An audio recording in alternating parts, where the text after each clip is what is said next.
ವಿದ್ಯಾರ್ಥಿಗಳೇ, ಈ ಗಣಿತಗಳನ್ನು ಮಾಡ್ರಿ. ಇವು ಹೆಂಗೆ ಮಾಡಬೇಕು ಅನ್ನೋದು ನಿಮಗೆ ಆಲ್ರೆಡಿ ನಾ ತಿಳಿಸಿನು. ಇನ್ನೊಂದು ಸ್ವಲ್ಪ ನಿಮಗೆ ಗೊತ್ತಾಗಲಿ ನಾ ಇಲ್ಲಿ ತಿಳಿಸಿ ನೋಡಿ. ಈ ಗಣಿತಗಳನ್ನು ನೀವು ಮಾಡಿರಿ ಸರಿಯಾಗಿ. ಈಗ ನೋಡಿ, 1 4 1 3 7 6 ವರ್ಗಮೂಲ ತೆಗಿಯಾಗ ಎರಡೆರಡು ಗುಂಪು ಹಾಕೋಬೇಕು.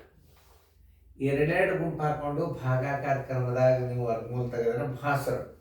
ಅಪೂರ್ತನ ಮೇಲೆ ತೆಗೆದ್ರಿ ಅಂದ್ರೆ ಭಾಳ ಏನಾಗ್ತದೆ, ಟಫ್ ಹೋಗ್ತದೆ. ರೀತಿಲ್ಲ. ಇವು ಯಾವ ಅಂಕಿಯಿಂದ ವರ್ಗದ ಭಾಗಿಸ್ಬೇಕು? ವರ್ಗ ಅಂಕೆಗಳಿಂದ ಭಾಗಿಸ್ಬೇಕು. ತೀರ್ಥ ಈಗ ನೋಡಿ, ಈ ವರ್ಗ ಅಂಕೆಗಳಿಂದ ಭಾಗಿಸ್ಬೇಕು.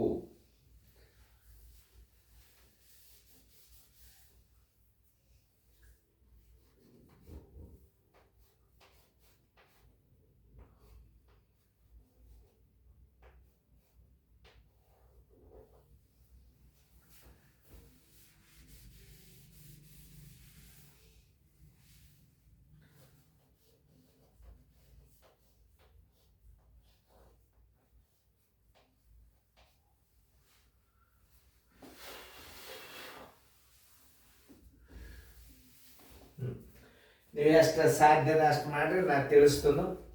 ಮತ್ತು ಗಣಿತ ಹೇಳಾಗ ನೀವು ಲಕ್ಷ ಕೊಟ್ಟು ನೋಡಬೇಕು, ಸರಿಯಾಗಿ ಅರ್ಥ ಮಾಡ್ಕೋಬೇಕು ಗಣಿತಗಳನ್ನು. ಚೆಂದಂಗೆ ನೋಡ್ರಿ, ತಿಳಿಸ್ಲಿ. ನೋಡ್ರಿ ಎಲ್ಲರೂ. 2 2 4 3 3 9 4 4 16 ದೊಡ್ಡದಾಯ್ತು. ಈಗ ಅವಾಗ ಏನು ಮಾಡಬೇಕು? 3 3 ಮಾಡಬೇಕು. 3 3 9 ನೋಡಿ. 14 9 ಆದರೆ ಎಷ್ಟು? 5 ಎಲ್ಲ ಮತ್ತು 1 0. ಅದೇನು ಕೊಟ್ಟರು ಬರ್ತದೆ, ಬಿಟ್ಟರು ಬರ್ತದೆ. ಈಗ 2 ಅಂಕಿ ಒಮ್ಮೆ ಅಳ್ಕೊಳ್ಳಿ ಬರೋದಿಲ್ಲ. ಈ ಅದಿಕ್ 3 ಇಲ್ಲಿ ಕೂಡಿಸ್ಕೋಬೇಕು. 3 3 ಎಷ್ಟಾಯ್ತು? 6. ಈಗ 2 ಅಂಕಿ ನೀವು ತಗೋಬೋದು. ಈ 51ಕ್ಕೆ ನೀವು ಏನು ಮಾಡಬೇಕು? 6 ಭಾಗಿಸೋದು. 6 5 30, 6 6 36, 6 7 42, 6 8 48, 6 7 6 8 48. ಅಂದ್ರೆ ಇಲ್ಲಿ 8 ಇಲ್ಲಿ 8 ಇಡಬೇಕು. ಯಾವುದಿಟ್ಟರೆ ಯೋಗ್ಯ ಆಗ್ತದೆ ಅದನ್ನು ಅರ್ಥ ಮಾಡ್ಬೇಕು. 6 8 48, 6 8 48 10. ಆದ್ರೂ ಒಂದು ಅಂಕಿ ಕಡಿಮೆ. 6 8 48 ಹಚ್ಚಿದ್ರೆ ಇದನ್ನು ಹೆಂಗೆ ಕಂಡುಹಿಡಿಬೇಕು? ಈ 6 ಇಲ್ಲಿ ಇಡ್ರೆ ಇದ್ರ ಮುಂದೆ ನೀವು 8 ಇಡ್ಬೇಕಂತ ಮಾಡಿರಿ. ಇನ್ನೊಂದು ವರ್ಗ ಅಂಕಿ ಅಂದ್ರೆ ಈ 8ರಲ್ಲಿ ಗುಣಾಕಾರ ಮಾಡಿ.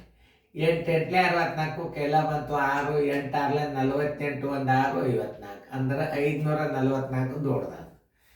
ಆಮೇಲೆ ಈಗ 7ರಲ್ಲಿ ಹಚ್ಚರಿ. ಇಲ್ಲಿ 7 ಹಚ್ಚರಿ, ಇಲ್ಲಿ 7 ಹಚ್ಚರಿ. 7 7 49 ಕೈಲ ಬಂತು 4, 7 6 42, 1 4 46. ನೋಡಿ ಸಣ್ಣದಾಗ್ತಿಲ್ಲ ನೋಡ್ರಿ. 9 13 9 ಆದ್ರೆ 4 ಕೈಲ ಬಂತು 1, 11 7 ಆದ್ರೆ 4 ಕೈಲ ಬಂತು 1 0. ಆಮೇಲೆ ಈ 7 ಇದ್ರಾಗ ಕೂಡಿಸ್ಕೋರಿ. ಆಮೇಲೆ ಎಷ್ಟಾಯ್ತು? 7 7 14, 6 1 7 74 ಆಯ್ತು. ಇನ್ನು 76 ನೀವು ಇಲ್ಲಿ ಇಳಿಸ್ಕೋಬೇಕು. ಒಮ್ಮೆ 2 2 ಅಂಕೆಗಳನ್ನು ಇಳಿಸ್ಕೋರಿ. ಆಮೇಲೆ ಇಲ್ಲಿ ಕಡೆಗೆ ಏನು ಬಂದದ? 6 ಬಂದದ. 6 6 4 4. ಆಮೇಲೆ ಇಲ್ಲಿ 4 ಇಟ್ರೆ ಅಂದ್ರೆ 7 4 28 44ಕ್ಕೆ ಭಾಳ ಸಣ್ಣದಾಗ್ತದೆ. ಆಮೇಲೆ 6 ನೋಡ್ರಿ, 7 6 42 ಅಂದ್ರೆ ಇಲ್ಲಿ 6 ಇಡಬೇಕು, ಇಲ್ಲಿ 6 ಇಡಬೇಕು. ಇದೇ ನೀವು ತಿಳ್ಕೊಳ್ಳೋದು. ಹೆಂಗೆ ತಿಳ್ಕೊಬೇಕು ಅನ್ನೋದು ಹೇಳುತ್ತೆ. ಇಲ್ಲಿ 6 ಅದ. ಈ 6 ಅಂಕಿ ಬರ್ಬೇಕಾದ್ರೆ ನಿಮ್ಗೆ 2 ಅಂಕಿಲೆ ಬಾಗಿ ಹೋಗೋದು. ಒಂದು 4 4 16, ಒಂದು 6 6 36. ನೀವು 4 ಇಲ್ಲಿ ಇಟ್ಟಾಗ 7 4 ಎಷ್ಟಾಯ್ತು? 44ಕ್ಕೆ ಚೆಕ್ ಮಾಡಿ ನೋಡ್ರಿ. 7 4 28 ಭಾಳ ಸಣ್ಣದ.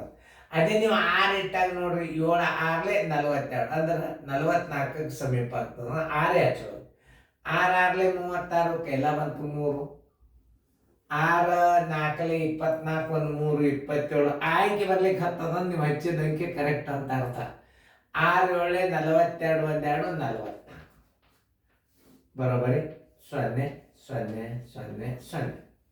ಆದ್ದರಿಂದ 1 4 1 3 7 6 ವರ್ಗಮೂಲ ಬರೋಬರಿ ಎಷ್ಟು ಬಂದದ? 376. 376. ಇಷ್ಟು ತಿಳ್ಕೊಂಡು ಲೆಕ್ಕ ಮಾಡಿ. ಈಗ ಮುಂದೆ 110 ಅದನ್ನು ನೀವು ಮಾಡ್ರಿ, ಬೇಕಂದ್ರೆ ಮಾಡಿ ನೋಡ್ರಿ, ಮಾಡೋದಾಗಿದೆ ವಿಡಿಯೋ ಅದು ಮಾಡಿ. 110 25 ಎರಡೆರಡು ಗುಂಪು ಮಾಡ್ಕೋರಿ ನೋಡಿ. ಎರಡೆರಡು ಗುಂಪು ಮಾಡ್ಕೊಂಡಾಗ ಹೆಂಗೆ ಮಾಡಬೇಕು ಅನ್ನೋದು ತೋರಿಸ್ತೀನಿ. ಒಂದಲೇ ಒಂದು ಪೂಜೆ, ಆಮೇಲೆ ಆ ಒಂದು ಇದ್ರಾಗ ಕೂಡಿಸ್ಕೋರಿ, ಎರಡಾತು. ಒಮ್ಮೆ 10 ಇಳಿಸ್ಕೋರಿ, ಏನಾಯ್ತು ಈಗ ನೀವೇ ನೋಡ್ರಿ, ಸಾಣದಾಗ್ತದೆ. ಈಗ ಯಾವ ಅಂಕಿ ಇಟ್ರೂ ಸಾಣ. ಇಲ್ಲಿ 2 ಬಂದದಂದ್ರೆ ಇಲ್ಲಿ 10 ಬಂದದಂದ್ರೆ ಅದು ಸಾಣದಾದಂಗೆ.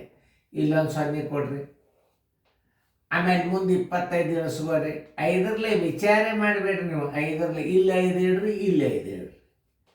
5 5 25 0 ಅದ, 5 2 10 ನೋಡ್ರಿ, ಬರೋಬರಿ 0 0 0 0 ಆದರೆ 110 25 ವರ್ಗಮೂಲ ಬರೋಬ್ಬರಿ ಏನಾಗ್ತದೆ 105.